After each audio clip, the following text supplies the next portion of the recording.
Imanal, Yazipuncha, Yituta, Yichishi, que el gran arquitecto del universo acompañe nuestros pasos durante esta jornada, que ya estamos finalizando este día 12 de octubre, Día de la Resistencia de los Pueblos y Nacionalidades Indígenas en el Ecuador.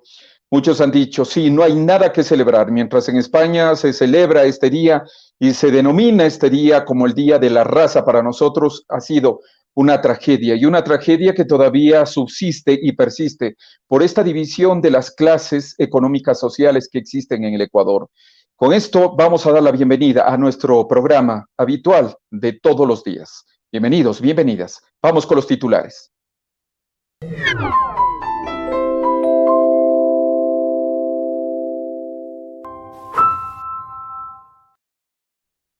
Y como les estaba diciendo, 12 de octubre, Día de la Resistencia y de los Pueblos y Nacionalidades del Ecuador, definitivamente. Y justamente por esta fecha, la CONAIE y la Asociación de Víctimas del Paro Nacional del año 2019 denuncian al gobierno por el delito de lesa humanidad. Ellos se reunieron en el Parque El Arbolito esta mañana.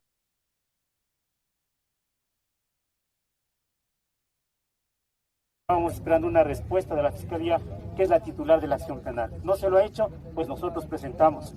Y yo sí quiero reconocer a la Asociación de Víctimas Inocencio Tucumbi aquí presente, porque han sido precisamente los baluartes y la fortaleza de esta lucha, de esta memoria que debe tener acceso al derecho a la verdad y a una reparación integral de carácter simbólico y de otro tipo de naturaleza. Por lo tanto, es la primera vez que vamos a presentar, tal vez sea también una de las pocas veces que se presente un delito de lesa humanidad y una investigación de esta envergadura. Sin embargo, hemos reiterado, si no se da la apertura de investigación en este país, tenemos jurisdicción universal y habrá un tercer país que lamentablemente tenga que investigar los hechos que aquí nos están investigando. Recordemos que justamente, ¿qué fue lo que sucedió durante esta jornada? Estamos hablando de hace un año y, por ejemplo, 8 policías fueron retenidos por las diferentes comunidades que manifestaban aquí en la capital de los ecuatorianos. A ellos posteriormente les hicieron cargar los ataúdes de las víctimas del paro de octubre del año 2019. Aquí algunos testimonios que nos recuerdan este día.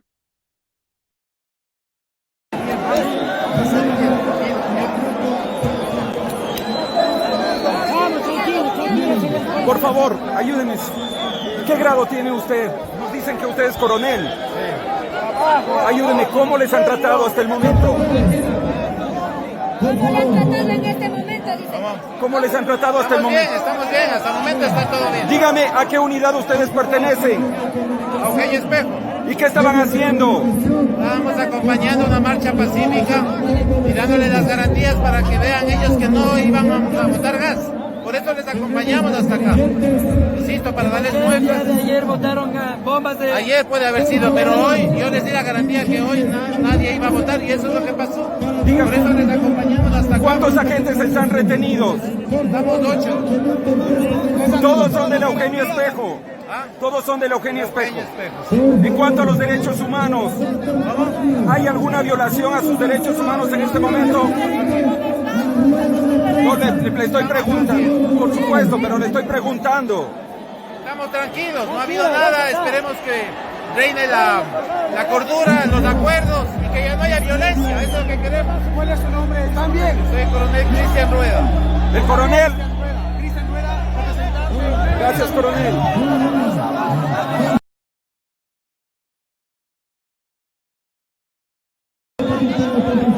Aquí están los policías. Señor policía, por favor, ¿cómo están ustedes? ¿Les han hecho algo? No. ¿Usted cómo se llama, por favor? ¿Cómo está usted? No, estamos bien. ¿Cómo se llama usted? Largo y largo. ¿Qué grado tiene? Eso no es No se importante ahora, preocupe. estamos bien. Caballero, ¿cómo está usted? ¿Les han hecho algo? ¿Les han hecho algo? ¿Les han maltratado? Señor policía. Señorita, por favor, ¿le han hecho algo? ¿Les han maltratado? Usted, por favor. ¿Le han maltratado? ¿Le han dicho algo a usted? ¿Cuántos policías están? ¿Son 8? Su estado de salud, ¿cómo se encuentra de salud? Aquí está el coronel. Anímicamente, Se ¿cómo se están encuentra? retirando en este momento. Es más bien la prensa. Es más bien la prensa la que pone el desorden aquí.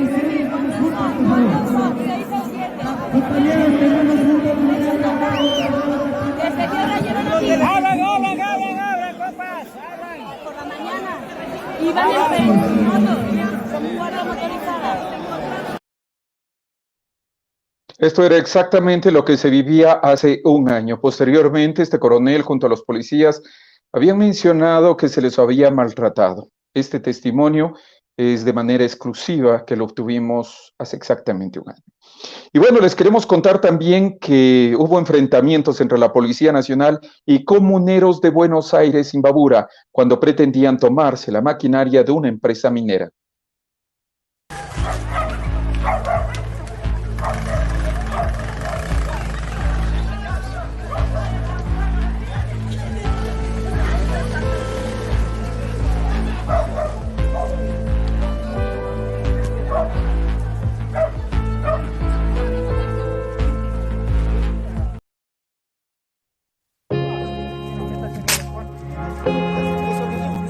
Mande 8, mande 8. Págueles uno de ahí.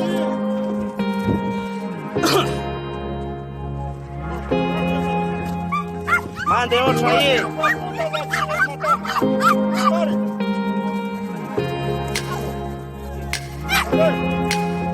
Mande 8 ahí.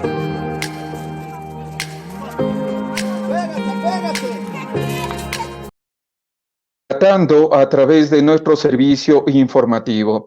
Y les quiero contar también que Daniel Salcedo intenta blindarse mediante su postulación como asambleísta por Fuerza Ecuador de Abdalá Bucaram Ortiz. O sea, pretenden burlarse del pueblo ecuatoriano, pretenden decirnos que no tienen nada que ver con esto. También estarían con el Código de la Democracia, intentando el que nada le suceda a Daniel Salcedo, que se encuentra detenido por delincuencia organizada, para que ustedes sepan. Y también comentarles que este martes inicia el juicio político contra el presidente del Consejo de Participación Ciudadana y Control Social en la Asamblea Nacional. Y también 45 horas tardó en extinguirse el fuego en la zona de amortiguamiento de la Reserva Ecológica Antisana durante este fin de semana. Nos encontramos en el sector del Carmen, donde lamentablemente este incendio de Pajonal fue provocado. Y es muy triste saber que a pesar de todo lo que nos está pasando, hay algunas personas que no toman conciencia de todo esto, de lo que pueden ocasionar, de esta terrible tragedia al ecosistema de lo que es el páramo. ¿Acaso no se darán cuenta que aquí se genera el recurso más importante para todos los seres vivos, que es el agua? A esa persona le quisiera decir, si por culpa de él hoy se extinguirían las fuentes de agua, ¿qué pasaría? Es hora de tomar conciencia, señores. No solo están arrasando con lo que es vegetación, es fauna silvestre, es fuentes hídricas que nosotros mismos necesitamos. Sin guardaparques no hay conservación. Definitivamente, y a pesar de ello, cabe destacar que el Ministerio del Ambiente ha desvinculado a más de 300 servidores, y entre ellos guardaparques. Aquí la observación, por si acaso, más de 20 incendios forestales durante solo este feriado. Pero aún así, siguen botando a la calle a quienes deben resguardar los únicos pulmones que tenemos aquí en el Ecuador. Bueno, y también les quiero comentar que la Corte Nacional de Justicia ha declarado inocentes a 4 implicados en el caso SECOM. Sobre el tema, en este momento, iniciamos nuestra ronda de entrevistas.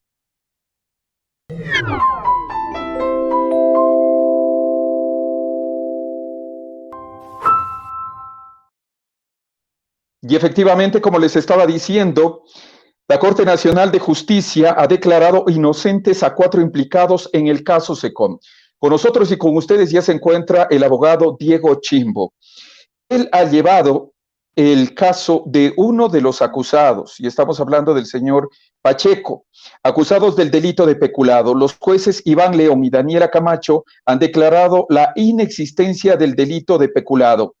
Diego, muy buenas tardes y noches. Bienvenido a esta jornada informativa que le estamos transmitiendo a través de Tiempo Real y Ecuador Inmediato. Estaba hablando con el señor Pacheco esta mañana y él me decía, todavía no puedo decir una sola palabra, ya que estoy tan nervioso por lo que ha sucedido, que es mi abogado quien tomará la palabra. Bienvenido, muy buenas noches. Jorge, ¿cómo estás? Muy buenas noches, muy buenas tardes con todos. Bueno, efectivamente han sido ya 2 años de esta batalla judicial que hemos llevado en la defensa de Galo Patricio Pacheco, quien estaba acusado injustamente de ser el coautor del delito de peculado. Esta defensa sostuvo siempre fehacientemente la inexistencia del delito, no la inocencia única de mi cliente, porque estaba acusado de un delito que en la especie, que en la materialidad, que en la acusación misma no tenía sentido, no había delito y nunca existió, y es lo que definitivamente terminó aceptando así la Corte Nacional de Justicia. Pocos los casos en los que se pronunciaba en derecho, pues no había de otra. Era demasiado difícil seguir forjando una situación de estas.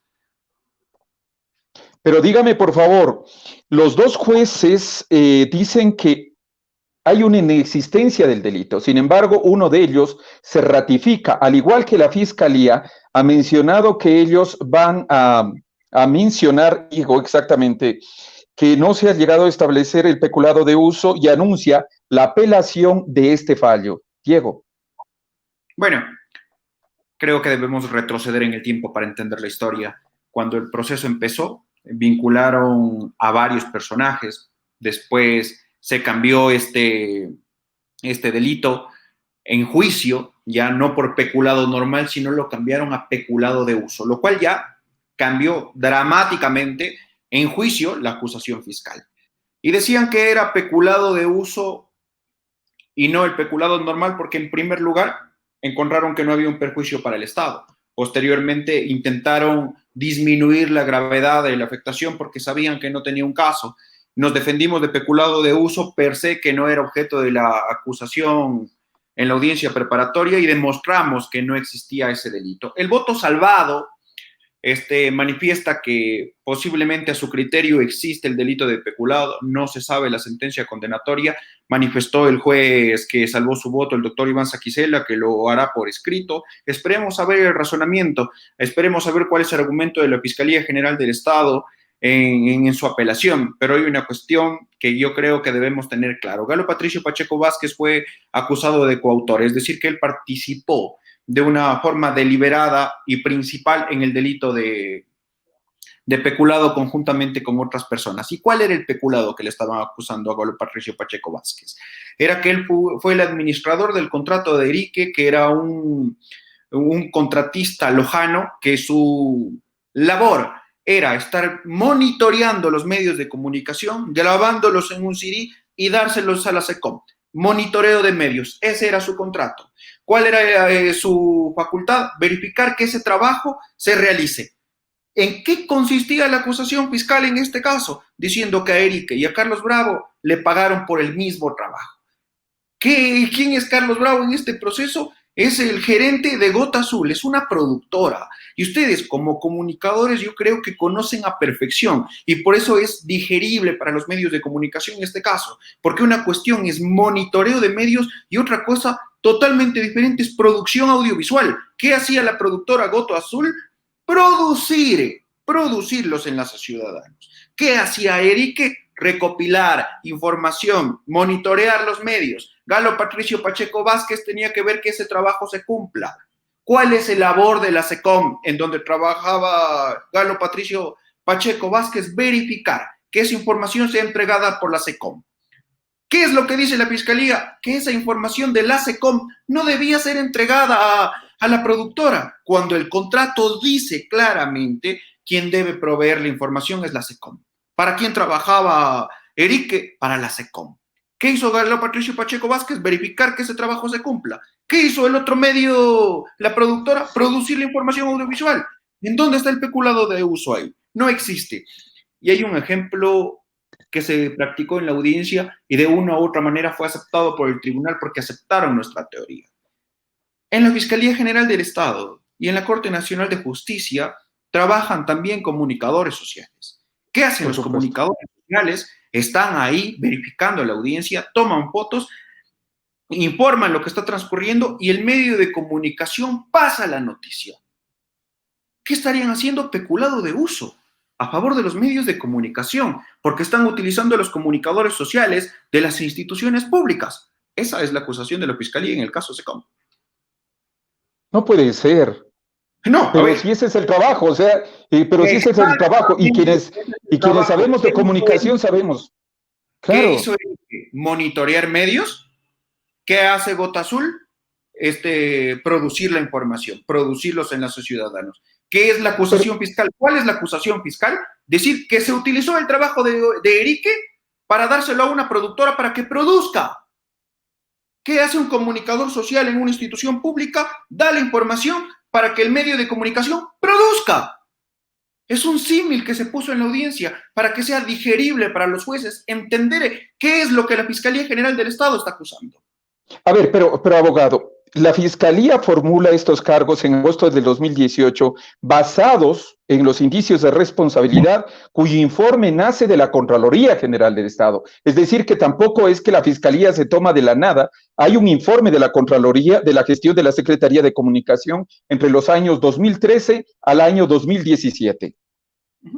¿Qué dice la Contraloría General del Estado? Que ha sido desechado por el tribunal, porque recordemos, la Contraloría lo que da es noticias. La Fiscalía decide si acusa o no por un delito. ¿Ya? Y la Contraloría no tiene el conocimiento adecuado dentro de la comunicación social para entender lo que ustedes, los comunicadores, entienden y piensan que el monitoreo de medios y la producción es el mismo trabajo, cuando ustedes y la ciudadanía entienden con una breve explicación que son trabajos diferentes. ¿Qué es lo que dicen? Que ha habido un doble pago. ¿Cómo puede hablarse de doble pago cuando uno lo que hace es monitorear y el otro lo que hace es producir? No puedes producir sin material. ¿Quién tiene que dar el material? La SECOM, porque el contrato es con la SECOM. Y la SECOM contrató en Loja monitoreo de medios. Entonces, ¿en dónde está el peculado? Por eso siempre sostuve, en defensa de Galo Patricio Pacheco Vázquez, que no existía el delito de peculado. Y para retroceder justamente en el tiempo, esto se da y se formula los cargos en el año 2018. A raíz de ello, ¿qué es lo que pasa con su defendido, con Patricio Pacheco? Bueno, es de conocimiento público. Galo Patricio Pacheco Vázquez, una vez que se dictó su prisión preventiva, él se entregó en Colombia a las autoridades, estuvo 112 días preso aquí en Ecuador, hasta que la Fiscalía General del Estado solicitó la revocatoria de su prisión. Y no olvidemos esto, fue la misma Fiscalía General del Estado quien, cuando yo solicité la revocatoria, se añadió a mi pedido y revocaron la prisión después de 112 días y se presentó todos los días durante 2 años, casi 2 años. ¿Se presentó dónde? En la Corte Nacional de Justicia, todos los días. ¿Él estaba con este grillete electrónico? No, solo con presentación periódica, sin grillete, pero todos los días accidentalmente presentándose, a excepción de la pandemia, que todos sabemos que se suspendieron las presentaciones. Dígame, posterior a esto, entonces, ¿qué viene? ¿Reparación? ¿Reparación de daños? Es una decisión entera de Patricio saber si es que llega a darse o no una demanda en contra del Estado. Primero, no seamos prematuros, esto es paso a paso. Veamos qué pasa en la apelación. ¿Y qué puede pasar en la apelación? ¿Qué caminos pueden existir? La Fiscalía General del Estado, igual que los procesados, tiene el mismo derecho de apelar la decisión con la que no se encuentra de acuerdo. Si es que le llegaran a dar a la Fiscalía la razón, queda la sede de casación. Si nos vuelven a dar la razón a nosotros y confirman la sentencia del Tribunal Penal, el juicio terminaría porque ya tendríamos doble conforme.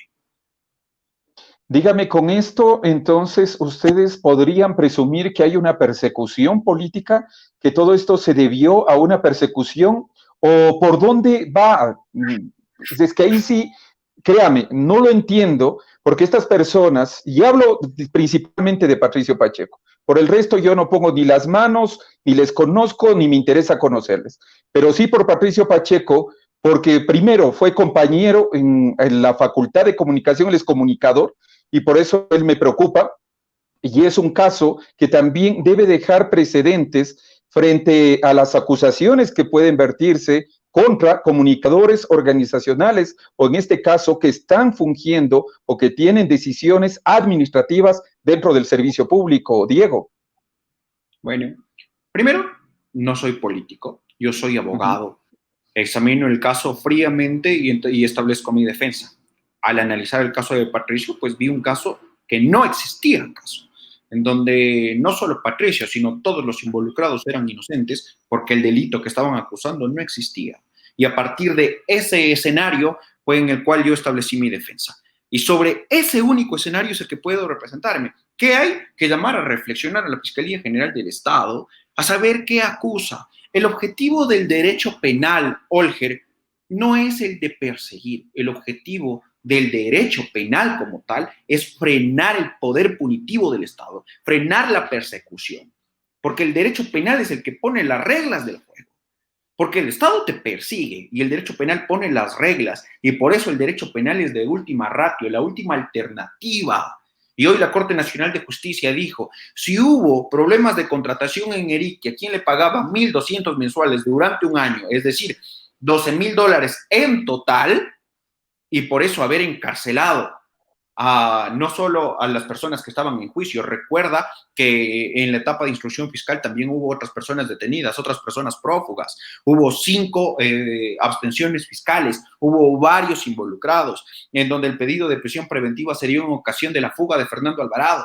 Y entonces sí tiene que ser más mesurada la Fiscalía, en primero cuando pide las medidas cautelares, en este caso la prisión preventiva. ¿Quién le devuelve a Patricio sus 112 días en prisión y 2 años que ha estado presentándose, limitándose el viajar, limitándose el trabajar? ¿Cómo puedes tener un trabajo digno y adecuado si te presentas todos los días? ¿Y el tema del bullying mediático? Bueno, eso los medios de comunicación siempre en su intento de comunicar a veces tergiversan, a veces no. Yo no puedo pronunciarme, no soy un experto en el tema, pero hay una cuestión que debe entenderse, Olger, que hay algo que se denomina independencia externa de la función judicial, en donde los medios de comunicación juegan un rol especialísimo, porque ejercen presión, porque el medio de comunicación está en la ciudadanía, y si venden un mensaje que no es real, la ciudadanía copia un mensaje distinto y genera repudio sobre personas que no tienen absolutamente nada que ver en temas eminentemente políticos, traducidos tal vez en persecución judicial, de persecución de la política, y eso no puede pasar. Son discursos de odio que deben eliminarse. Hoy están en el caso Singue, en donde hay varias personas inocentes, y hay que analizarlo así. Y no soy abogado en ese caso, pero como jurista persigues la noticia, persigues lo que está jurídicamente sucediendo, y es por lo menos un caso en donde yo no encuentro un caso, al igual que este, no hay caso, no hay delito, sino que se vende de una forma diferente. Pero sin embargo, diferentes. Exacto, sin embargo, los actores políticos que están inmiscuidos, y sabe usted muy bien que el odio, y a través de los medios, esto se vuelve como carne de cañón. Imagínense, no sé cuál fue la suerte de Patricio Pacheco y si durante estos 2 años tuvo por lo menos trabajo, luego de haber salido de prisión. Es complicado para todos. Patricio pudo trabajar, tuvo comprensión en la presentación, pero otra persona que tenga una medida de todos los días tienes que presentarte todos los días a una hora determinada en horas laborables, ¿qué empleador te puede sostener ese tipo de medidas? Patricio corrió con suerte en su trabajo, pero otras personas del mismo caso no corrieron con la misma suerte y estuvieron desempleados casi 2 años por cumplir con las presentaciones, por salvaguardar su libertad, porque si no te presentas un día, te ordenan prisión. Por supuesto. Diego Chimbo, abogado de Patricio Pacheco en el caso SECOM. Ellos estaban acusados y siguen, acusados por el tema de peculado, pero como hemos escuchado, ahora viene también la interpretación de la ley por quienes deben ejercer la ley. los medios de comunicación y los periodistas, como todos los días lo decimos en este espacio. No somos ni jueces, ni tribunales, ni estamos para juzgar, ni para quitar o poner méritos a ningún tipo de persona.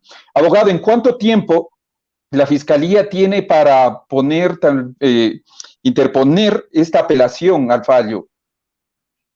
Bueno, es fácil deducir eso. Una vez que salga la sentencia por escrito, la Fiscalía tiene 3 días para interponer el recurso. Una vez que salga por escrito, habrá que esperar que nos notifiquen la del voto de mayoría y el de minoría. Mientras Perfecto. tanto, y adicionalmente vimos que de acuerdo al fallo ya se le retira este tema de las presentaciones permanentes a Patricio Pacheco. Ya no tiene que presentarse. Ya no tendría. La medida alternativa de presentación periódica es una medida sustitutiva a la prisión preventiva. Si hubiese estado preso, ya revocaron la prisión preventiva. Cuando revocan la prisión preventiva, revocan inmediatamente esas medidas alternativas.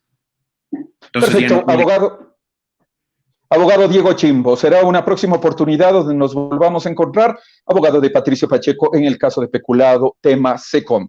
Esto es Tiempo Real a través también de Ecuador Inmediato. Vamos inmediatamente al editorial, ya se encuentra con nosotros el nuevo invitado. Estamos hablando ahora de economía, pero vamos primero con el editorial. Olger, un abrazo, hasta luego. Hasta pronto.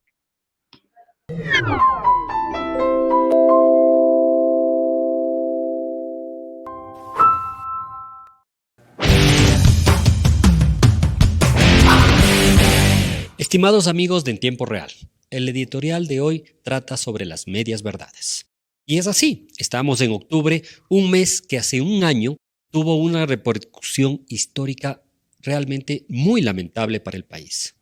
Se contabilizan pérdidas de vidas humanas, se contabilizan personas afectadas en sus glóbulos oculares, se contabilizan heridos y además afectados, tanto del lado del pueblo como del lado de las filas de la institución policial. Esto nos recuerda que hace un año vivimos y sufrimos un sinnúmero de situaciones complejas que inclusive varias instituciones nacionales de derechos humanos e internacionales vinieron al país y emitieron informes respecto de si hubo o no vulneración a los mismos. Un año atrás nos encontramos con una realidad diferente. Por un lado, organizaciones sociales e indígenas que buscan, a través del manejo de emociones, utilizando niños, cosa reñida por la Constitución y la ley, pues buscan levantar otra vez un protagonismo de un hecho que se dio en una época determinada, como fue octubre. Por el otro, tenemos a un gobierno con medias verdades, a través de la cadena nacional y con todo su aparataje, tratando de posicionar una media verdad, diciendo y contándonos una parte de lo que sucedió en octubre. Pero yo espero el informe de la Comisión de la Verdad, que se estima emitirá el mismo a finales de este mes para saber exactamente qué es lo que realmente sucedió en octubre. Gracias.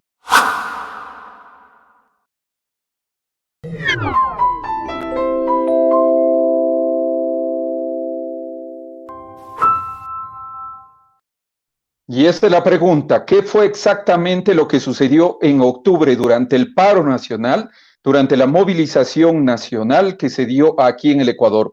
Bienvenido al economista Pablo Dávalos, y quiero comenzar justamente por esta fecha ya histórica para el país. Hoy, 12 de octubre, ningún día de la raza, ningún día de festejo, no hay nada que festejar, es día de la resistencia de los pueblos y las nacionalidades. Economista Pablo Dávalos, bienvenido. Y inicio este diálogo con usted, ya que justamente fue por el incremento del precio de los combustibles que el pueblo se movilizó hace un año exactamente, no solo en Quito, sino en todo el Ecuador. Un año después, tenemos un incremento solapado, porque a mí que no me vengan con el cuentito de que estos bandas flotantes que usted ve el incremento y durante este fin de semana tuvo que recular el gobierno nacional en torno a ese pequeño incremento y dijo no, se queda tal cual. porque caso contrario iba a subir a 1,82 aproximadamente, de 1,75 la gasolina extra, igualmente el diésel. Bienvenido, economista. Muchísimas gracias por la invitación. Un saludo muy cordial a todas las personas que están acompañándonos con nosotros en este espacio. Efectivamente, hoy es un año de los eventos que se sucedieron en octubre y cabe indicar que el gobierno nacional pudo haber evitado todas las muertes, pudo haber evitado las pérdidas económicas con una sencilla estrategia de diálogo. Siempre se le pidió al gobierno nacional el diálogo, pero el gobierno nacional finalmente dialogó cuando la situación realmente era absolutamente insostenible. Entonces, una de las experiencias que tenemos que guardar en octubre, siempre y en todo momento, es el diálogo. Siempre los gobiernos tienen que aprender a dialogar con su pueblo, con su población, y la población fue unánime, le dijo, no queremos ese incremento, no queremos el paquetazo con el Fondo Monetario, no queremos ese tipo de política económica. Finalmente, en octubre del año pasado, el gobierno dio marcha atrás, pero si el gobierno hubiese decidido negociar, conversar, dialogar, apenas empezó la ciudadanía a expresar su rechazo a esta medida, nos habríamos ahorrado al menos 860 millones de dólares, nos habríamos evitado la muerte de más de 10 ecuatorianos, nos habríamos evitado más de 1.300 heridos, ¿no? Entonces, una violencia que no tiene precedentes, ni el gobierno de Félix Cordero, que es un gobierno que en historia se ha caracterizado por ser tan represivo, afrontó una manifestación social con tanta violencia. Lenín Moreno quedará registrado en la historia de este país como el gobierno más violento, al menos desde la masacre de Astra, ¿no?, de 1978 hasta la presente fecha. Es el gobierno más violento, el más violento de todos los gobiernos que han existido en la historia reciente de este país. Y sin embargo, y a pesar de los pedidos, yo recuerdo muy bien que usted estaba incluso dentro de las mesas de diálogo en aquel entonces. Sí, tengo una memoria algo privilegiada, economista.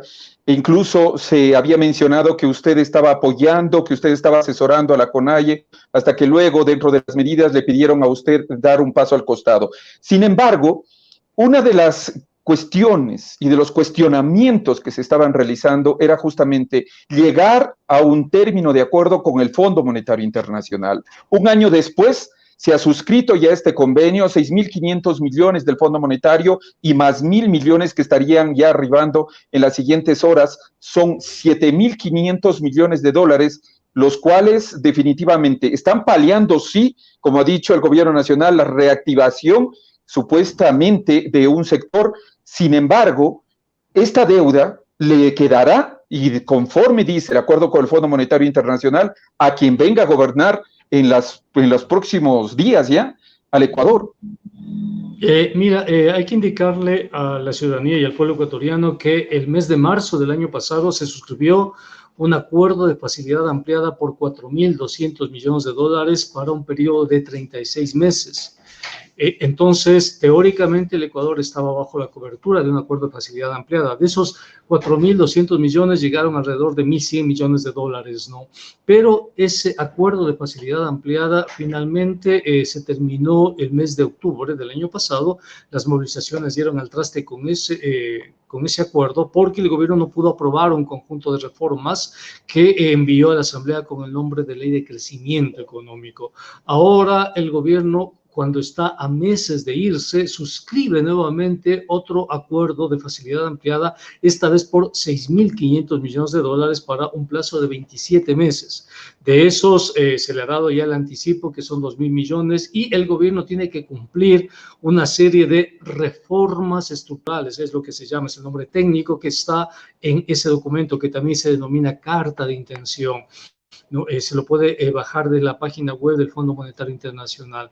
El problema está que esas reformas estructurales implican leyes que tienen que ser aprobadas por la Asamblea Nacional, pero el gobierno actual, habida cuenta de que tiene niveles mínimos de credibilidad y de legitimidad en la población ecuatoriana y que no tiene interfaces en el sistema político, es decir, un ministerio de gobierno y de política lo suficientemente fuerte como para aprobar leyes, lo más probable es que este gobierno no apruebe esas leyes, que este gobierno simplemente reciba los recursos y traslade al próximo gobierno la aprobación de esas leyes. pero el próximo gobierno dependiendo de quién gane, pues porque si ganan, qué sé yo, los candidatos que que están de centro a izquierda, esos candidatos no tienen ninguna obligación para cumplir el acuerdo con el Fondo Monetario Internacional. Simplemente le van a decir, nosotros tenemos nuestro plan económico, nosotros tenemos nuestra hoja de ruta, consideramos que en esa hoja de ruta no existe ninguna posibilidad de tomar ese tipo de medidas, que señor Fondo Monetario, muchas gracias, hasta luego, hasta aquí llegamos. En otras palabras, este nuevo acuerdo es muy probable que fracase. La única posibilidad para que este nuevo acuerdo finalmente sobreviva el próximo año y se lleven adelante las medidas tan duras que están previstas, fíjate tú, está previsto el incremento del IVA entre el 15 y el 18%, está prevista la autonomía del Banco Central, está prevista la eliminación del impuesto a la salida de divisas, está prevista la eliminación del coeficiente de liquidez doméstico con el riesgo para la dolarización, etcétera. La única posibilidad para el Fondo Monetario es que gane Lasso, ¿no? Si Lasso o Isidro Romero no ganan las elecciones, hasta ahí llega el acuerdo del Fondo Monetario. Sería la segunda vez que fracasa en menos de 2 años un acuerdo del Fondo Monetario Internacional. Pero sin embargo ya están recursos, ya el Ecuador tiene que pagar, es como, y esto es para mi pueblo llamingo, porque muchas veces me dicen, es que no entiendo, Olger, cuando me hablan del Fondo Monetario y eso. Es como cuando yo voy a un banco y voy a hipotecar alguna cosa que tengo, mi casa, el carro, y de pronto me dicen, bueno, pero yo ya le di la plata, pues. Ahora usted tiene que comenzar a pagar, o sea, lo siento mucho. Y en diciembre viene el segundo desembolso. Y en mayo se supone que vendría el tercer desembolso. Y total, o sea como sea, usted tiene que pagar. Se puede pagar, o sea, eso no es ningún problema. O sea, los estados son soberanos. El problema es los gobiernos si tienen o si quieren o no quieren seguir las condicionalidades del Fondo Monetario. Es decir, te pueden dar el préstamo y te pueden decir, Olger, ya está bien, pero de ahora en adelante, qué sé yo, todas las finanzas de tu casa las manejo yo y yo te doy lo que necesitas. De ahora en adelante el cheque me lo depositan a mí y te doy lo que necesitas. Tú vas a decir, no, tranquilo, yo te pago el crédito, pero déjame manejar mi dinero. Más o menos en ese sentido, ¿no? Entonces, el próximo gobierno, si gana, qué sé yo, Arauz o si gana Yacu Pérez, no tienen ninguna obligación de seguir las prescripciones del Fondo Monetario. No tienen ninguna obligación. ¿Pueden salirse de ese acuerdo? Por supuesto. Ya hemos salido un montón de veces. Argentina ya salió, por ejemplo. Y fíjate lo que pasó con Macri. Macri hizo exactamente lo mismo y el Fondo Monetario le dio dinero a Macri. Y además ahí le dieron muchísimo dinero, le dieron 50.000 millones de dólares, ¿no? Viene el nuevo gobierno con Fernández y Fernández le dice, mira, me parece perfecto que me hayas prestado, pero no tengo por qué seguir tus recomendaciones, ubícate. Nosotros tenemos nuestra propia hoja de ruta, exactamente lo mismo acá. El gobierno de Arauz, por ejemplo, puede designar su propia hoja de ruta, sus propias autoridades, decirle al Fondo Monetario, muchas gracias por los recursos, te vamos a pagar de acuerdo a los plazos previstos, pero no vamos a cumplir tus condicionalidades, porque no tenemos la obligación de cumplir esas condicionalidades. ¿Por qué no tenemos esa obligación? Porque tenemos la Constitución. Porque para cumplir con esas condicionalidades del Fondo Monetario tendríamos que cambiar la Constitución. Y te pongo un ejemplo. El Fondo Monetario quiere que declaremos autónomo el Banco Central, pero el artículo 303 de la Constitución impide la autonomía del Banco Central del Ecuador. Entonces, ¿qué es lo que tendríamos que hacer? Tendríamos que irnos encima de la Constitución, hacer una reforma constitucional, llamar a una constituyente para que la constituyente permita realizar las transformaciones del Fondo Monetario. Eso no lo vamos a hacer como sociedad. En consecuencia, el próximo gobierno, si gana, me imagino que Arauz, por ejemplo, lidera el Fondo Monetario, gracias por los recursos, pero no tengo ninguna obligación de cumplir con tus condicionalidades. ¿Y si es que entraría Yacu Pérez? Igual. O sea, ninguna obligación. El problema es Lasso. Si Lasso llega, como Lasso corresponde a una vertiente que es muy afín al Fondo Monetario, entonces Lasso sí va a cumplir con el Fondo Monetario. Ya lo ha dicho además, o sea, forma parte de su propuesta de gobierno, o sea, no nos estamos inventando nada. Si gana la derecha va a decir, señores, está bien, ya, voy a hacer, voy a tomar en cuenta la austeridad, voy a aprobar las leyes, etcétera, ¿no? Entonces va a seguir con la línea del Fondo Monetario. Pero si gana Arauz no hay ninguna posibilidad. Te cuento eso porque a mí ya me pasó en el año 2005. En el año 2005 yo fui viceministro de Economía con Palacio, ¿no? Después de que se cayó Lucio Gutiérrez. Y el Fondo Monetario llegó a mi oficina y me dijo, economista Dávalos, tenemos un acuerdo Yo le dije, conmigo no es el acuerdo con Lucio Gutiérrez. Díganle a Lucio Gutiérrez, pero él ya no está aquí.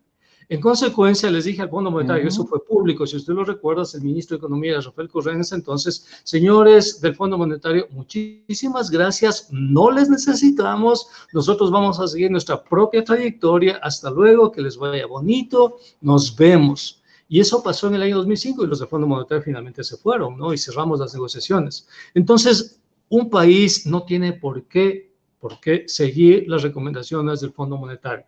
O sea, los gobiernos no tienen por qué, no son obligatorias, ¿no? Si un gobierno asume eso, resigna soberanía.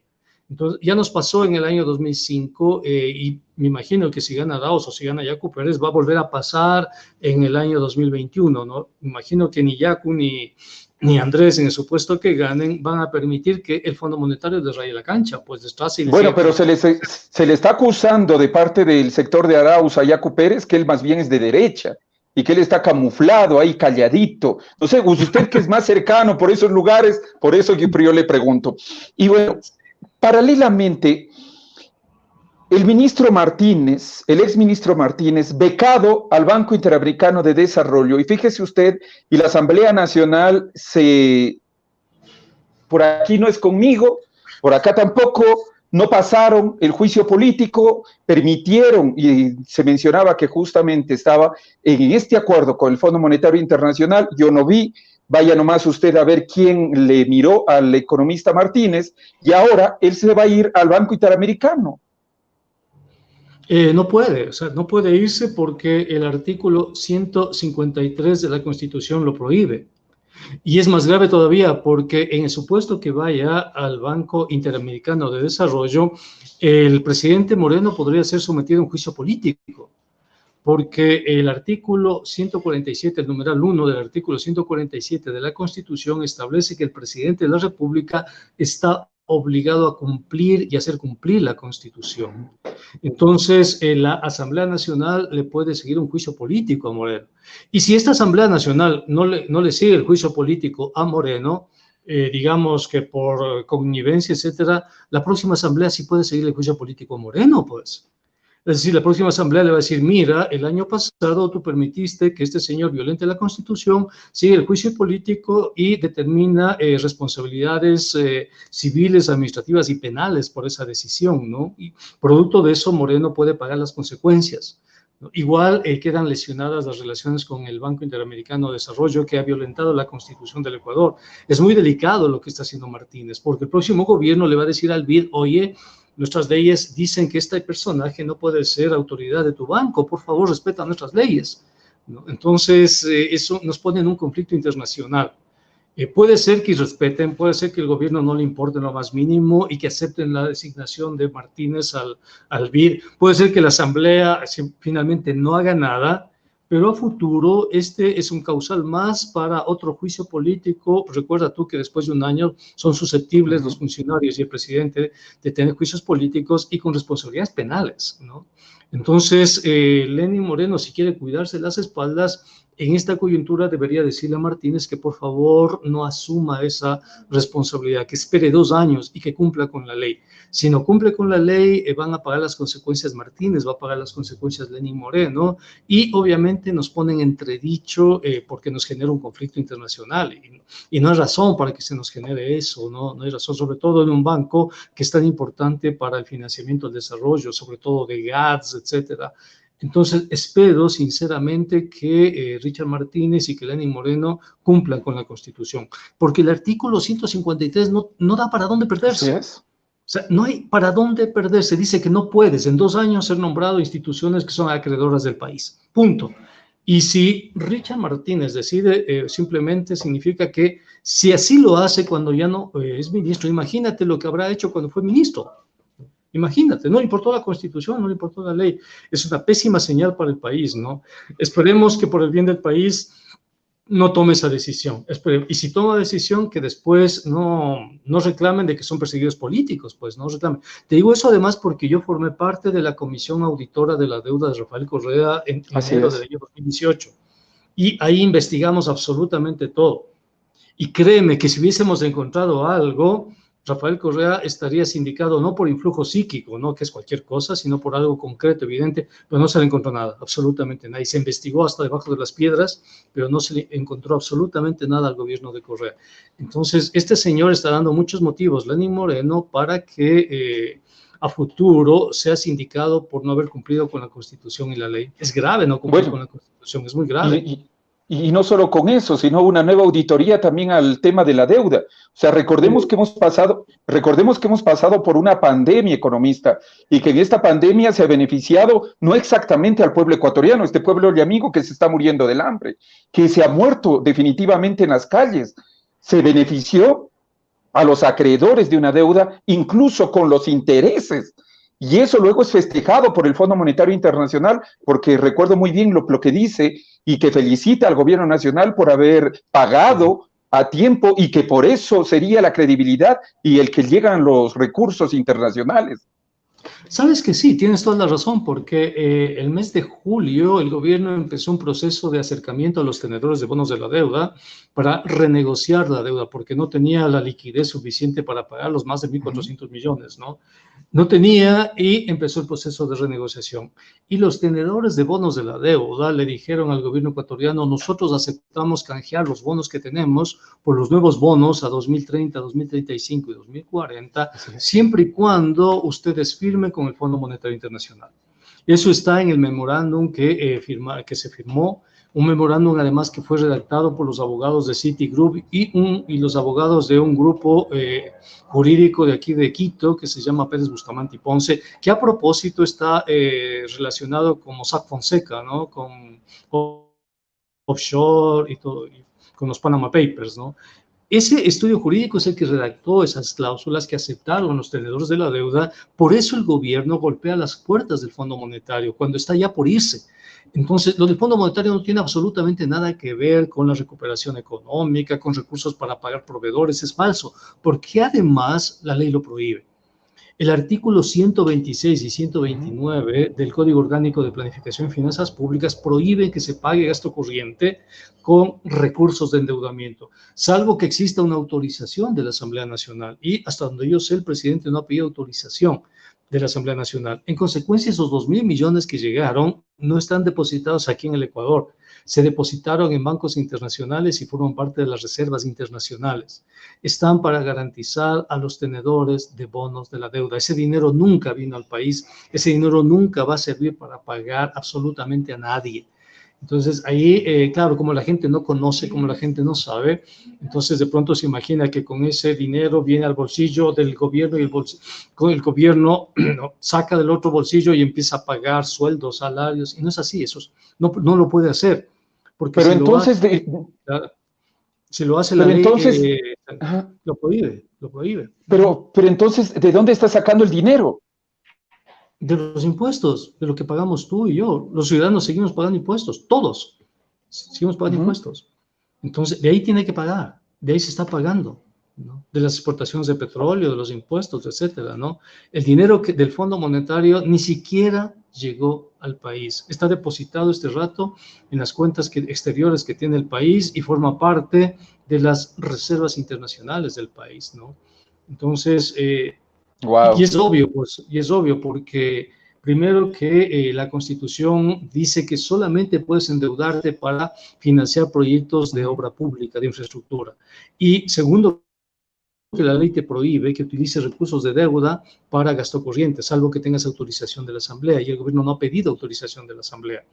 Entonces, si viene un proceso de auditoría, que va a venir un proceso de auditoría, y le van a preguntar al gobierno en qué utilizó los recursos, si se demuestra que fueron utilizados por fuera de lo que establece la ley, eso es penal. Gravísimo. Eso es penal, claro. Gravísimo. Y bueno, quiero finalizar. ¿Cómo ve usted al nuevo ministro Mauricio Pozo, candidato del Partido Social Cristiano a la vicepresidencia de la República? ¿Y por qué traigo siempre a colación? O sea, es por los desmemoriados que somos, porque a veces preferimos ver Betty la Fea a saber de nuestras finanzas públicas. ¿Y quién maneja nuestra casa en cuanto a las finanzas, economista? Es absolutamente evidente que hay un convenio, un acuerdo, una sinergia, una convergencia entre el Partido Social Cristiano y el gobierno de Lenín Moreno. De la misma forma que hay una connivencia, hay una sinergia, hay un acuerdo entre el gobierno de Lenín Moreno y creo, ¿no? Y el candidato Guillermo Lasso. Sabemos quién es Mauricio Pozo, fue el ministro, recuerda tú, de Lucio Gutiérrez, y si haces memoria, Olga, te vas a acordar que en la época de Mauricio Pozo murieron varios jubilados que se declararon en huelga de hambre porque Mauricio Pozo le cerró la llave al IES. No sé si recuerdas. Sí, Si haces memoria, vas a encontrar en las noticias de esa época, año 2003, cómo Mauricio Pozo llevó adelante una política de ajuste más radical de los últimos años. Simplemente decidió no pagar, ¿no? ¿A qué va Mauricio Pozo? Mauricio Pozo es mucho más hábil políticamente que Richard Martínez, va a conseguir los acuerdos para ver si logra sacar las leyes que constan en el acuerdo con el Fondo Monetario Internacional. Y eso lo ha dicho. Mauricio Pozo quiere la privatización de la seguridad social, Mauricio Pozo quiere la autonomía del Banco Central, Mauricio Pozo quiere la liberalización de las tasas de interés y que los bancos se regulen a sí mismos, ¿no? Eso quiere Mauricio Pozo. Mauricio Pozo es partidario del ajuste, partidario de la recesión, partidario del Fondo Monetario, por supuesto. Entonces, el país ya vivió el ajuste de Mauricio Pozo y provocó muchísimas víctimas, provocó muchísimo daño Mauricio Pozo en los primeros meses de Lucio Gutiérrez. Simplemente es cuestión de hacer memoria, nada más. Los jubilados que se murieron en esa época, ¿no? Retorna para tratar de conseguirle algo de margen de maniobra y poder sacar de alguna forma los acuerdos con el Fondo Monetario Internacional. ¿Se podrá? No tiene tiempo. O sea, no tiene tiempo. Mauricio Pozo no tiene tiempo para lograr eso porque además los partidos políticos están en elecciones. Si un partido político en este momento decide apoyar las reformas del Fondo Monetario, políticamente se suicida. Imagínate que ese partido decide apoyar el incremento del IVA al 15%. Solo imagínate eso en el actual contexto de recesión, cómo van a después pedir votos a los electores. Con el seguro social. O quieren privatizar el seguro social. Entonces el elector simplemente le va a decir, ¿sabes qué? No, gracias, hasta luego. No, y se va a ir por otro lado el elector. Entonces los partidos políticos en esta época electoral tienen que dar un rostro amable, si tú quieres, ¿no? Los socialcristianos, creo, la derecha se disfrazan de pueblo, tienen que dar en medio de la pandemia y el COVID abrazos a los pobres y demás, porque están en elecciones, necesitan captar votos. En consecuencia, es muy difícil que en ese contexto electoral aprueben leyes en contra del pueblo. Lo van a hacer después, si gana Lasso. Lo van a hacer después. Pero en este momento no. En consecuencia, yo le veo difícil que el gobierno envíe un proyecto de ley. Pero si el gobierno se arriesga, ¿no? De pronto los partidos políticos pueden decir, yo no voto eso, estoy en contra y dejo que pase por el ministerio de la ley. Pero ahí la oposición política y medios de comunicación alternativos le van a reclamar, le van a decir, por su culpa esto se aprobó, ustedes simplemente no rechazaron esto. Entonces, electoralmente, para los partidos, sobre todo de derecha, apoyarle a Lenín Moreno no es buen negocio en este momento. O sea, es un personaje tan quemado, pero tan quemado Lenín Moreno, que cualquier político que se acerque a él, políticamente se liquida, se suicida si tú quieres, ¿no? Entonces los partidos políticos tienen que cuidarse muchísimo, estar junto a Lenín Moreno, tienen que buscar una distancia estratégica con Lenín Moreno, que no salir en la foto, que la gente no crea que tienen algún tipo de relación, está apestado, podríamos decir, como peste, ¿no? O sea, puede contagiar, entonces mejor ponerlo de lejos, ¿no? Eso es lo que va a pasar. En consecuencia, creo que la racionalidad dicta que el gobierno no envíe las reformas que el Fondo Monetario le está exigiendo en esta coyuntura. O sea, eso dice la racionalidad, eso dice la coyuntura, pero tú sabes que este gobierno no se ha caracterizado precisamente por ser racional. Y dígame, por favor, ¿por quién va a votar usted? A pesar que ya me va a decir que el voto es secreto, pero sepamos pues por dónde va. Mira, claro, estoy entre los dos candidatos de la centroizquierda. Quiero ver cuál es su equipo de gobierno y quiero ver sus planes de gobierno, pero por la derecha jamás. Entonces, estoy pensando, ya te digo, mi voto sería o para Yacu o para Andrés Arauz. Entonces, quiero ver sus planes de gobierno. El plan que me parezca más consistente, el plan que me parezca más realizable, entonces probablemente lo apoyaré públicamente, además, ¿no? Entonces, estoy esperando. ¿Usted cree que cualquiera de los dos pasa a la segunda vuelta? Eso es probable, ¿no? Lo más probable es que Andrés pase a la segunda vuelta, es bastante probable, ¿no? Y además es un buen amigo Andrés, hemos trabajado con él en el Foro de Economía Alternativa y Heterodoxa, es un gran economista realmente, es una garantía además si él gana, ¿no? Porque él sabe cómo hacer las cosas, realmente sabe, y es muy joven además y está muy limpio, en ese sentido es un personaje muy honesto, muy transparente, ¿no? Pero ya le están Veamos, acusando que incluso ha estado utilizando una camioneta, que o sea, ya quieren manchar dentro del sistema político a la candidatura de Andrés Arauz y vincularlo con temas de corrupción. Sí, mira, cuando estás de candidato tienes que recorrer el país. Tienes que tomarte fotos con medio mundo. O sea, forma parte de la campaña. Y nadie garantiza que la persona con la que te tomas una foto, que ese momento aparece en la calle y quiere tomarse una foto contigo, es una persona cuyas credenciales éticas, morales o judiciales no sean las mejores. Entonces, que te tomen una foto por haber participado y alguien en la calle se acercó o que alguien puso un auto y demás, es simplemente afán de hacer daño, ¿no? Y es afán de hacer daño porque todavía la política ecuatoriana no se mueve por contenidos, no se mueve por proyectos. Todavía pensamos que haciéndole daño al otro podemos destruirlo y sobre esa destrucción ganar. Esperemos que los electores comprendan que esta vez tienen que ser responsables, tienen que votar por proyectos, tienen que votar por ideas, tienen que votar por su propio futuro, si tú quieres, ¿no?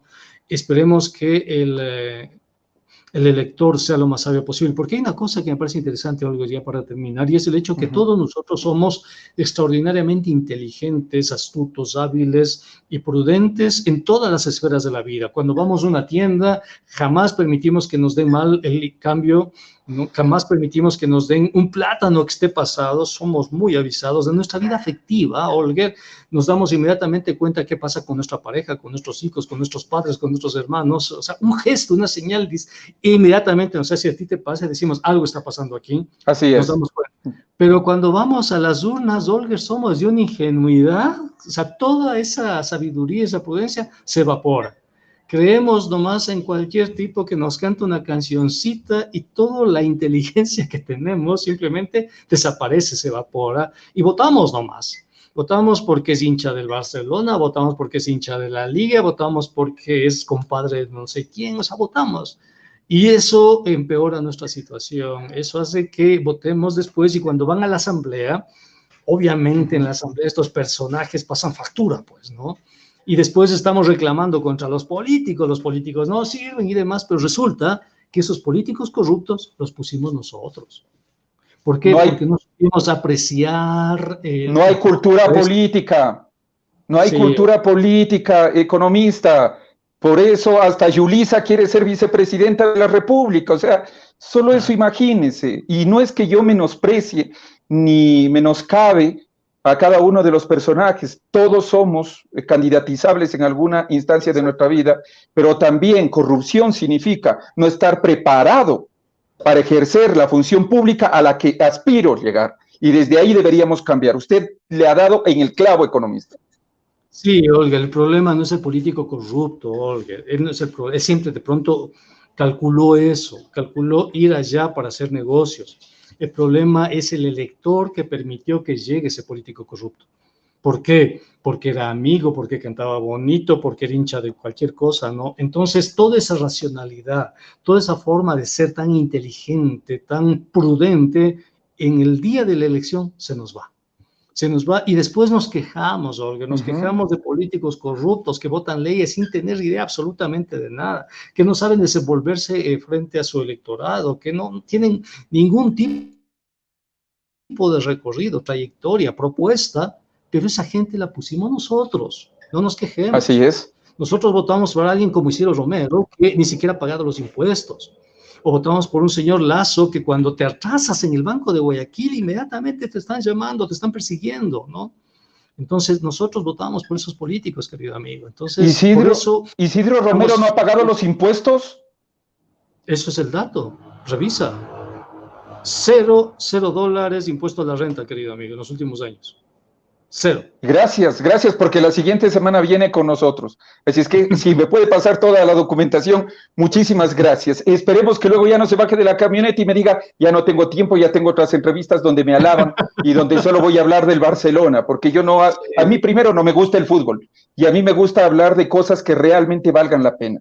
Y no es que esté menospreciando tampoco a quienes les gusta, que les encante, que les guste, pero nuestra vida se maneja política, económica y socialmente basado justamente en la influencia que tenemos y en las decisiones que tomamos. Economista Pablo Dávalos, un gusto el haber estado con usted.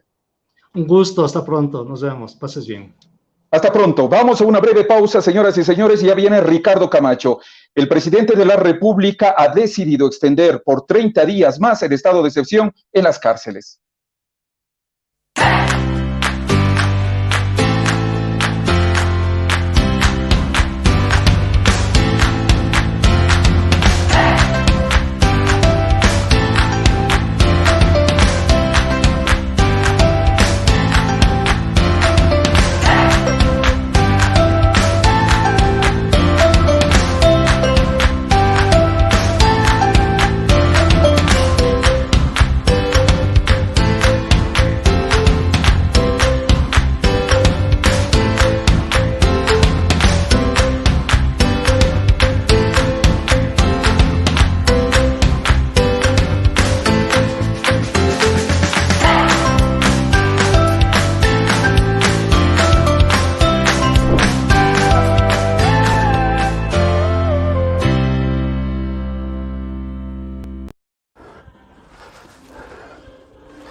¿Qué tal? ¿Cómo están? Mi nombre es Jorge Rodríguez, soy instructor de gimnasio y físico-culturista. Nos dieron luz verde para poder abrir los gimnasios el día de hoy, gracias al COE. Son 7 meses y medio que estamos en para. Continuamos hoy día iniciamos. Lamentablemente tenemos poca afluencia de gente. Me imagino que es por lo que recién comenzamos, pero para adelante. Tenemos toda la bioseguridad del caso, lo que es para coger la temperatura. Tenemos las máquinas que desinfectamos cada 2 horas. Lamentablemente hemos estado mucho tiempo en para y nosotros hay gimnasios que han quebrado, lo que es CrossFit, lo que es gimnasios en sí, mucha gente que quedó sin trabajo que vive de esto, lo que es instructores de gimnasio, instructores de aeróbicos, de pesas, bailoterapia. Así que hoy día comenzamos, esperemos que nos vaya bien y comience la gente a reactivarse y a venir, siempre para adelante.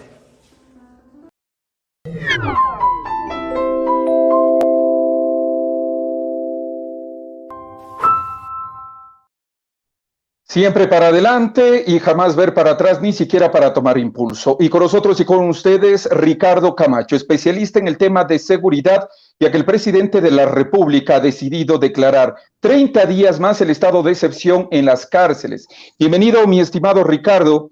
Y bueno, decirle a la ciudadanía que esta decisión la toma el presidente de la República el pasado 10 de octubre, mediante el decreto 1169, que renueva este estado de excepción. Sería el último, o me parece que uno más. En agosto se tomó ya esta decisión, luego de una riña en la cárcel de Cotopaxi, asesinado en la penitenciaría uno de los testigos clave en el caso Bucaram de delincuencia organizada. Bienvenido, Ricardo. Gracias, Dolger. Un cordial saludo a usted y a los televidentes. Estoy a sus órdenes. Dígame, por favor, ¿cómo ve? 30 días más de estado de excepción. ¿En algo va a mejorar la situación en las cárceles del país? Asesinatos, muertes, riñas, incluso un director de una cárcel que estaba chateando y que se mensajeaba con uno de los detenidos y le daba incluso garantías. Y hoy él también está detenido en una de estas cárceles. Bueno, lo que usted señala, Jorge, es la mejor radiografía que puede pasar en el sistema penitenciario. Yo lo he dicho públicamente de que hay que refundar el sistema carcelario en el país. Eso significa empezar desde los cimientos. La radiografía que usted señala es un video, yo creo que desconcertante es la palabra, en donde el privado de libertad, un señor de origen israelita, habla desde el CDP, desde la parte de la penitenciaría del litoral, con el señor director en aquella época. Y el señor director, sin tapujo, le indica que necesita un teléfono marca X de alta gama, un teléfono carísimo, y el privado de libertad enseguida le señala que si es para ayudarle y para conversar, que el teléfono lo tendrá enseguida. Pero es más grave, el privado de libertad empieza a señalar que él ha pagado a varias personas, es decir, él dice que ha pagado al médico, que el médico para hacerle algunas gestiones le ha cobrado tanto, que inclusive la persona, la gente de tratamiento penitenciario que le pasa la comida, le cobra $20 diarios. Entonces, esto es una cosa que grafica lo que yo he señalado siempre. Es decir, si tú no tienes una institucionalidad seria en el sistema penitenciario, colocar a nuestros militares profesionales de honor en las afueras de las cárceles no tiene mayor sentido, es decir, es un recurso que se está desgastando de gana. Pero ahora, ¿qué hacer? ¿Qué hacer con tanto estado de excepción? Me parece que fue en marzo, si mal no estoy, en mayo se tomó la misma decisión. Es decir, que durante este año ya vamos con 3 estados de excepción en las cárceles del país y la situación ha mejorado, no ha mejorado. ¿Qué saco yo teniendo a la fuerza pública en las afueras? Si recordemos, y no fue hace mucho, que por ahí mismo se escapaban y se fugaban los presos. Claro, lo importante de una declaratoria de emergencia es que, el término lo señala emergencia, es que hay que tener una hoja de ruta clara. Es decir, al determinar el estado de excepción, las autoridades pertinentes del SNAI, del Servicio Integral de Personas Privadas de Libertad, deberían tener una hoja de ruta clara. Es decir, en este estado de excepción, ¿qué buscamos?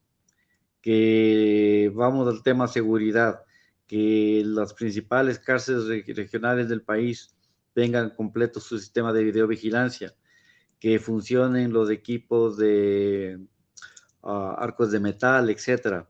Mire, el principal problema de fondo del sistema penitenciario no se va a solucionar con el estado de excepción, es imposible. Hay que volver a refundar el sistema penitenciario, es decir, no se podría permitir, sería impensable tener la grabación del señor israelita, privado de libertad, con un exdirector. Es decir, la pregunta es, ¿y quién le puso a este señor director para que maneje una de las cárceles más importantes del país, que es la penitenciaría del Litoral, donde habrá alojado unos 10,000 privados de libertad? Entonces, la pregunta es, no es que una cosa aislada, es un movimiento, es un grupo que está organizado, en donde los tentáculos de la corrupción han llegado a fondo. Este video grafica claramente lo que ocurre en las cárceles del país. Es decir, yo le pongo a un señor de apellido X que está detenido, pero ¿cuáles fueron su carpeta, su origen? ¿Tenía conocimientos del sistema penitenciario? ¿Sabía de seguridad? ¿Quién le recomendó? ¿Por qué le dieron el puesto? ¿Qué características tenía sabiendo qué? Mire, a mí me pasó un incidente muy complicado. Cuando estuve de subsecretario de Justicia y Rehabilitación, hubo el asesinato de Diana Carolina en Ibarra. El señor venezolano, que era su pareja sentimental, le tomó por el cuello y le sacó de un restaurante y le tomó como rehén. Y le tuvieron durante varias decenas de minutos recorriendo la ciudad de Ibarra. Y esto fue transmitido por las redes sociales y fue una tragedia en su tiempo para el Ecuador. ¿A qué voy yo? Es que como subsecretario me notificaron que ya había terminado la audiencia de flagrancia y yo indiqué que enseguida con 2 o 3 vehículos, por favor, me colabore la policía, igual los agentes de tratamiento penitenciario, trayéndole a la cárcel de la Tacunga. Yo en la Tacunga dispuse que le espere un equipo mío. No es que yo hacía diferencias con privados de libertad, todos son iguales, pero cada cual por su tema de seguridad tiene sus diferencias. Si yo le ponía al venezolano, al señor venezolano privado de libertad, en las celdas comunes, ¿usted cree que duraba vivo 2 minutos? Le mataban. Entonces, ¿cuál es la labor de una autoridad? La labor de una autoridad penitenciaria es fijarse en que el tratamiento sea igual para todos los privados de libertad, de acuerdo a lo que manda la Constitución y a lo que mandan las leyes de la República. Pero en ciertos casos hay que tomar medidas especiales. Yo le tuve una celda separada al señor venezolano, hubo un intento de suicidio de él, después le acoplamos con 2 o 3 personas que tenían buenas características psicológicas y que estaban ya, no tenían delitos graves, para que un poco le cuiden, y con una cámara de videovigilancia a las 24 horas. Es decir, si a mí me llegan dos personas de nacionalidad israelita que fueron capturados con ni sé cuánto dinero en efectivo en Santa Elena, y sé que son unas fichas de alto nivel, pues claro, yo les voy a poner y les voy a cuidar, pero mi obligación como funcionario público no es no cobrar, pues, es mantenerles vivos a los señores israelitas para que respondan ante la justicia. Y en este caso había que ponerles, sí, una celda especial, no porque me paguen $60,000 ni $1,000, es para que se presenten y la justicia pueda, mediante la protección a testigos, si ellos se cogen, o el sistema de apoyo a la justicia, entonces ellos pueden presentarse y no puede haber muertos. Es decir, encima de que el señor privado de libertad habla con el director y dice que tiene miedo de su vida, y siempre señala a él en todas las, porque mire, estos primeros videos salen en Israel, no salen en Ecuador. Y entonces una vez que mire usted. Perdón. Mire usted, o sea, esto salió primero en Israel. Es complicadísimo. Por mí, el caso de los señores israelitas le definen, y además una vergüenza, ¿no? Porque internacionalmente le define el Ecuador como que una persona privada de libertad tiene que pagar hasta por la celda, y se atreve a conversar con el director de un centro penitenciario que debió haber tenido la mejor hoja de vida, es decir, una hoja limpia, impecable, y que posiblemente sea incapaz de coger $1 de una persona privada de libertad. Eso es lo que se necesita en el sistema penitenciario, que crea la institucionalidad. La institucionalidad crea un sistema penitenciario con una escuela en donde se formen los directores, vengan personas jóvenes, vengan personas de mediana edad, etcétera, con un título, en donde tengamos un pensum de estudios, en donde se pueda obtener y sacar como una licenciatura en el sistema penitenciario, y estas personas son las que vayan a dirigir las cárceles del país, como una profesión y no como una entrega, digamos, de favores políticos, ¿no? Porque ¿Usted es indispensable. Sí. Ricardo, perdón, ¿usted cree que se debería también crear una comisión de la verdad en torno a las cárceles del país? No creo que una comisión de la verdad, pero yo creo que el próximo gobierno que venga, estamos ya cerca a un cambio con el señor presidente Moreno, no sé, son 7, 8 meses que falta. No creo que se pueda hacer muchos cambios en el sistema penitenciario, pero yo creo que el reto para el nuevo gobierno, y uno de los temas que tendrá que hablar los señores candidatos, es que ¿qué van a hacer con el sistema carcelario? Es decir, tú tienes aproximadamente, primero no tienes de estadísticas. Tú puedes entrar a Colombia o a Chile en este instante en el internet, y entras a la página oficial de en Chile, a Gendarmería de Chile, y te sale cuántos privados de libertad están al día de hoy. O sea, hoy. En el Ecuador no tenemos. En el Ecuador no existe una página web. No sabes cuál es el nivel de reincidencia de los PPLs, no sabes cuál es el nivel de cuántos PPLs están alojados en los centros penitenciarios, en cada centro cuántos existen. Es decir, el nuevo gobierno, los señores candidatos tendrán que pensar en refundar el sistema penitenciario. Es decir, si tienes un déficit de 4,000 guías aproximadamente, y siendo muy, muy bajo por solicitar el número, entonces tienes 1,800 guías y tienes sacados 2,000, 2,500 señores policías que fueron preparados y capacitados para la prevención del delito, y ahora están en las cárceles haciendo un favor. Es decir, por disposición superior, se ha creado un sistema en donde los señores policías ayudan en el sistema penitenciario, pero eso nunca se ha visto en ningún país. Por eso es que se crean la independencia, es decir, la persona que captura no es la persona que cuida en las cárceles, porque son otros elementos, otros conceptos. Pero Ricardo, pero yo en cambio veo en la red social del SNAI, y con esto estoy finalizando, que me están armando unos bonitos adornos, que me hacen unas lindas colchas, que me hacen unas esculturas por poco y más. ¿Eso es rehabilitación social o es que acaso simplemente nos están desviando la atención cuando el grueso y lo que debería conocer la ciudadanía es lo que usted acaba de decir? O sea, necesitamos estadísticas, necesitamos saber cuántos PPL se encuentran, necesitamos saber incluso cuántos están enfermos con COVID. Exactamente, el tema de hacinamiento, etcétera. Mire, cuando entré yo de subsecretario vi los programas bonitos que se tenía de algunos PPLs elaborando figuras, haciendo cobijas, haciendo X cosas, pero es un número muy reducido el que participa en estos ejes. Lo que necesita el Ecuador es como Chile, en donde el presidente Piñera se dio cuenta que para bajar el nivel de reincidencia que tenían en Chile, tenía que crear fuentes de trabajo también en las cárceles. Entonces, con la empresa privada instalaron en los principales centros carcelarios fábricas, en donde ya no yo elaboro, a ver, si yo elaboro una camita bonita, elaboro un equipo, una cosa de madera, ¿quién va a entrar a comprar al señor PPL para pasar los filtros de ingreso, que le maltraten, que le humillen, para llegar a comprar una cama, un velador? Eso no lo va a hacer pues ni el cristiano más noble.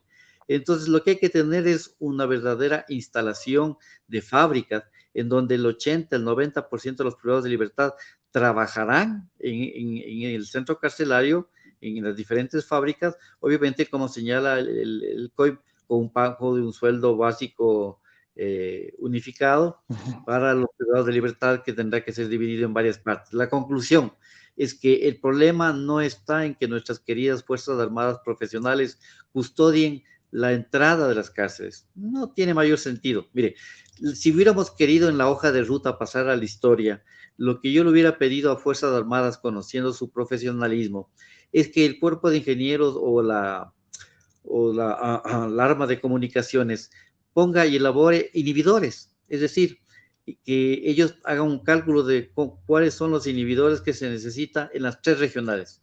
Si yo logro prohibir la señal de entrada y salida de teléfonos celulares, tengo ganada la mitad de la batalla. Puede el señor querer comprar en $3,000 un celular de alta gama, compra, pero no tiene salida de señal, claro, tampoco tiene entrada. Entonces, eso hubiera sido, por ejemplo, un gran trabajo que se le hubiera pedido al arma de comunicaciones del ejército ecuatoriano, que nos diseñe y nos deje instalado verdaderos inhibidores en las principales cárceles del país. Ahí tiene usted ganada la mitad de la pelea contra la violencia en las cárceles. Y la delincuencia también, porque muchas veces es desde ahí, desde donde salen las órdenes para las diferentes bandas que están operando en el país. Gracias, Ricardo Camacho, analista de los temas de seguridad. Ha sido un gusto el dialogar con usted. Un abrazo a usted, Jorge. Buenas tardes. Gracias, y de parte de nosotros también nos estamos despidiendo, diciéndoles que este 12 de octubre es el Día de la Resistencia de los Pueblos y Nacionalidades del Ecuador. La CONAIE y la Asociación de Víctimas del Paro Nacional del 2019 anuncian al gobierno y van a denunciar al gobierno por lesa humanidad, el delito de lesa humanidad, y hace pocos minutos nos acaban ya de confirmar que han existido incidentes. Atención, incidentes se produjeron exactamente entre seguidores de Leonidas Sisa y también del señor Jaime Vargas, quienes se encontraban junto a la estatua de la reina Isabela de España. Los manifestantes lanzaron, sabemos, pintura, y de pronto han existido enfrentamientos con la Policía Nacional. Miren, yo estoy de acuerdo con las protestas, yo estoy de acuerdo con las manifestaciones, pero todo lo que vaya reñido a la ley, ¿qué tienen ustedes que ir y estar votando, o sea, lanzando como que eso les reivindica de alguna manera? No, esa es una afectación. Esa es una afectación, y afectación a nosotros los yamingos, que estamos pagando los impuestos gracias a que ustedes lanzan este tipo de cosas a un monumento. O sea, esa no es la manera de manifestarse, señores. Y no se les va a publicar este tipo de cosas. No se les va a publicar, por lo menos en este medio de comunicación. No estamos de acuerdo con el vandalismo, porque eso es vandalismo. Otra cosa es luchar por las reivindicaciones sociales, luchar por tener un mejor sistema de entendimiento. Pablo Dávalos hoy ha sido muy claro, debido a la falta de cultura política que cada uno de los ecuatorianos tenemos, es que lanzamos y generamos al nuevo presidente y representantes de la Asamblea Nacional, Parlamento Andino y de todo lo que ustedes quieran, concejales, alcaldes, es por la mediocridad de ciudadanos que somos. Y esto no lo vamos a permitir, ni lo vamos a tolerar, ni tampoco lo vamos a aplaudir, y peor lo vamos a publicar en nuestro medio de comunicación. No es la manera, señores. O sea, ¿qué tiene que ver una estatua de la reina Isabela? Por Dios, o sea, ya cambiemos los constructos sociales. Aprendamos a convivir con lo que tenemos. Esa fue la realidad que vivimos hace más de 500 años, perfecto. Y ustedes siguen actuando con salvajismo. Por favor, o sea, ya es tiempo que el Ecuador también reflexione sobre los verdaderos constructos y las verdaderas metas que debemos buscar. Vayan y trabajen en una cultura política para los ciudadanos, para las personas de las comunidades, para aquellos yamingos que ni siquiera saben por quién votar y cómo votar. Hagan entender a esa ciudadanía el por qué es una lucha social y una reivindicación popular en las calles, no para estar lanzando pintura a las estatuas. Por Dios, por favor, me han hecho enojar en esta jornada. Pero bueno, finalizamos, señoras y señores. Ha sido un gusto acompañarles. Será hasta mañana a las 18 horas. Y bueno, quienes no me quieran seguir, pues no me seguirán nomás. Vaya y siga viendo a quienes les tratan mal y le siguen aplaudiendo a sus cosas. De parte de este servidor, por lo menos esa es la línea editorial que debemos mantener. No al abuso, por favor. Usted no tiene por qué abusarse por estar en una manifestación, en una muchedumbre. Las reivindicaciones sociales no se las ganan de esa manera. Se las ganan de forma muy distinta. Se las gana con conocimiento, con apertura de criterios a todos los polos y sentar a conversar a cada uno de los actores sociales y políticos para sacar conclusiones que nos lleven a una solución pacífica de lo que estamos enfrentando hoy como Ecuador. Dejemos el salvajismo atrás. Todo un gusto, señoras y señores. Será hasta mañana a las 18 horas. Imanaya, Yipuncha, Yituta, Yichichi, que el gran arquitecto del universo acompañe nuestros pasos. Chaguís, Quito, Chaguís, Ecuador.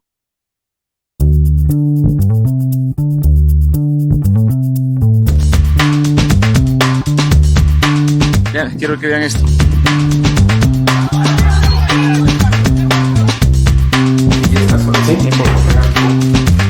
Y le están poniendo